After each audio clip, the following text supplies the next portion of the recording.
Viví en el mismo apartamento con 2 mujeres durante 5 años, y ninguna de ellas sabía que la otra existía. Sé cómo suena eso, y si alguien me contara esta historia, probablemente yo tampoco lo creería. Pero en ese momento no sentía que estuviera viviendo una doble vida fuera de control.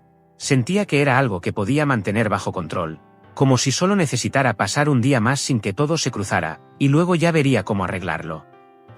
Ese luego nunca llegó, solo seguía moviéndose más lejos. Todo empezó de forma bastante normal.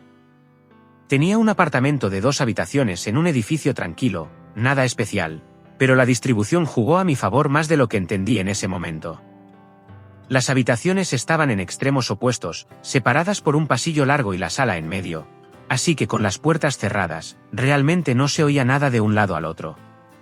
Al principio vivía solo, y luego conocí a Clara. Clara era estable. Le gustaban las rutinas, se despertaba temprano, mantenía todo limpio sin hacer un drama de ello, y estar con ella se sentía fácil. No emocionante de forma intensa, pero sí cómodo, como si la vida estuviera bajo control. Después de unos 6 meses, se mudó conmigo, y todo entró en una rutina que tenía sentido. Cenábamos a la misma hora, planeábamos los fines de semana con antelación, pequeñas costumbres que simplemente se volvieron parte de la vida. Y luego, aproximadamente un año después, conocí a Sofía. Sofía no tenía rutinas. Llegaba tarde, reía fuerte, cambiaba planes sin avisar, y de alguna forma todo a su alrededor se sentía más vivo. Estar con ella era diferente, como si siempre estuviera a punto de pasar algo inesperado. Al principio no pensé que fuera algo serio. Me dije que era temporal, algo que desaparecería solo. Pero no desapareció.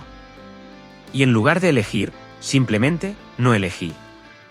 Empecé a mentir en cosas pequeñas primero, diciendo a Clara que trabajaba tarde cuando en realidad estaba con Sofía, diciendo a Sofía que no podía quedarme porque tenía que madrugar cuando en realidad volvía a casa con Clara. Se sentía manejable porque nada chocaba directamente. Hasta que un día Sofía me dijo que su compañera de piso se iba de repente y necesitaba un lugar donde quedarse, por un par de semanas. Ese debería haber sido el momento en que todo se detuviera. Pero en lugar de eso, dije que sí. Le dije a Clara que Sofía era solo una compañera de trabajo que necesitaba ayuda temporal, y le dije a Sofía que Clara era mi prima que se quedaba conmigo un tiempo. Y, de alguna manera, las dos lo aceptaron. Mirando atrás, creo que funcionó porque la estructura ya favorecía la mentira. Clara salía a trabajar antes de las 7 de la mañana. Y Sofía normalmente no se despertaba hasta las 10 u 11. Sofía trabajaba de noche y volvía después de la medianoche, cuando Clara ya estaba dormida. Sus vidas apenas se cruzaban, y cuando lo hacían, yo lo controlaba. Si sabía que Clara se quedaba en casa una mañana, le decía a Sofía que saliera a tomar café. Si Sofía quería cocinar por la noche, sugería que Clara visitara a una amiga o saliera a caminar. Al principio se sentía como algo temporal que estaba estirando. Pero las semanas se convirtieron en meses, y los meses en años. Y lo más extraño es que ambas construyeron versiones completamente diferentes de una vida en el mismo espacio. Clara convirtió la sala en algo calmado y organizado. Plantas, luces suaves, fotos enmarcadas. Todo tenía su lugar. Sofía llenó la cocina de energía. Música, snacks al azar, proyectos a medio terminar, cosas que no encajaban pero que de alguna forma funcionaban para ella. Y yo simplemente me movía entre esos dos mundos. Con Clara hablaba diferente, más lento, más cuidadoso, como si todo tuviera estructura. Con Sofía era más ruidoso, más impulsivo, diciendo que sí sin pensar. Y con el tiempo, cambiar entre esas versiones de mí mismo se volvió automático. Dejé de cuestionarlo. Dejé de intentar arreglarlo. Simplemente se volvió normal. Pasaron 5 años así. 5 años de horarios, excusas, pequeños ajustes, y una atención constante a dónde estaba cada persona en cada momento. Y durante la mayor parte del tiempo, funcionó. No perfectamente, pero lo suficiente como para que nunca se rompiera del todo. Hasta que empezó a romperse en pequeños detalles. Nada dramático al principio, solo cosas mínimas que no encajaban. Algo fuera de lugar. Una pregunta en el momento equivocado. Una pausa un segundo más larga de lo normal antes de responder. Y entonces una mañana, Sofía dejó su cargador de móvil conectado junto al sofá. Era algo pequeño, pero no pertenecía allí. Esa misma tarde, Clara llegó antes de lo habitual, y lo notó inmediatamente. Lo tomó, lo miró, y dijo: «Esto no es mío». Y en ese instante sentí algo cambiar. No un colapso total, solo la primera grieta real. Le dije que era mío, que había comprado uno nuevo, y ella no discutió, pero tampoco me creyó del todo. Lo vi en cómo dudó antes de volver a dejarlo. Y por primera vez en años, ya no se sentía controlado. Se sentía como si algo empezara a escaparse. Y una vez empezó a escaparse, no se detuvo. El cargador fue solo el comienzo, porque después de eso empecé a notar cuántas cosas pequeñas había estado manteniendo apenas en equilibrio. Al día siguiente Sofía me preguntó si había visto su cargador, y le dije que no sin pensar demasiado. Y esa noche lo tiré para eliminar el problema, pero eso no arregló la sensación de que todo se estaba volviendo más difícil de controlar. Ya no era un solo error. Era todo. Una taza en la encimera que Clara no reconocía. Una chaqueta colgada que no era de ella. Un champú de otra marca en el baño. Cada cosa por separado tenía explicación, y yo siempre tenía una respuesta rápida. Pero el problema era que seguían acumulándose, y ambas empezaron a notar patrones. No me enfrentaron directamente al principio. Solo eran preguntas pequeñas, pero el tono cambió. Clara preguntaba: «¿Moviste mis cosas?», como si ya sospechara algo.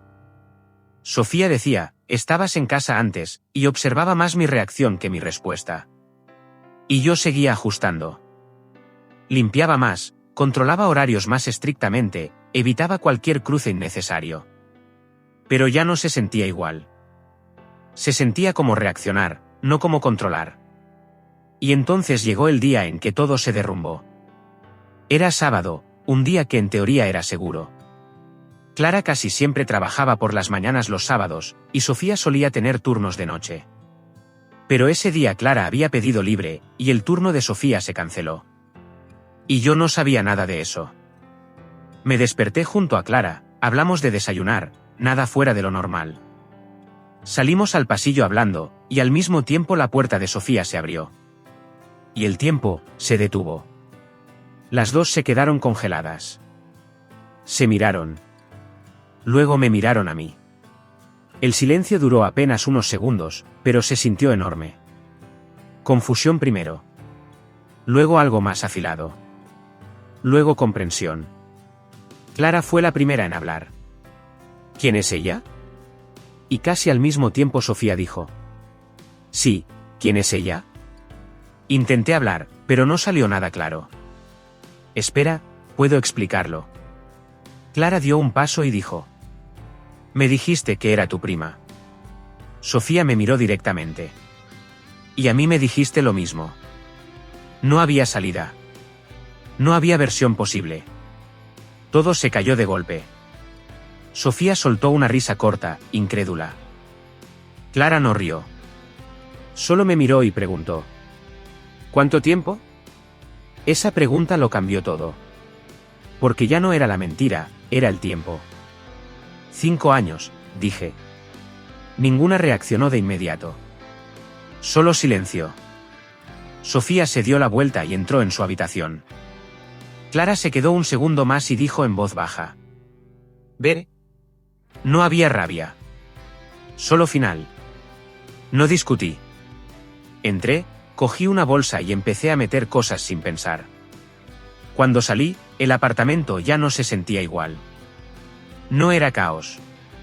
Era vacío. Me senté en el coche sin arrancar. No tenía a dónde ir. El teléfono vibró. «Clara, no vuelvas». «Sofía, tus cosas estarán listas esta noche». No había más que decir. Arranqué el coche y dije en voz baja: «Sí, ya está».